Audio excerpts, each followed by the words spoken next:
So to get that dewy glow and just really a lot of blood circulation to brighten up your complexion. That's it. We're talking about circulation. Just like you exercise your body, you need to exercise your facial muscles. Right. And I don't know if you guys want to join me on this, but this is a really quick and easy way to incorporate a facial massage in your routine.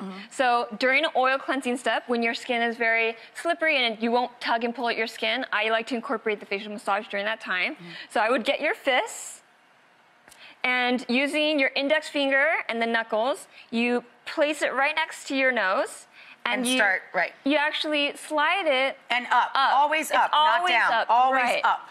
And then after you do that a few times, you can actually use your knuckles to go up along your nose bridge, across the forehead and around the face.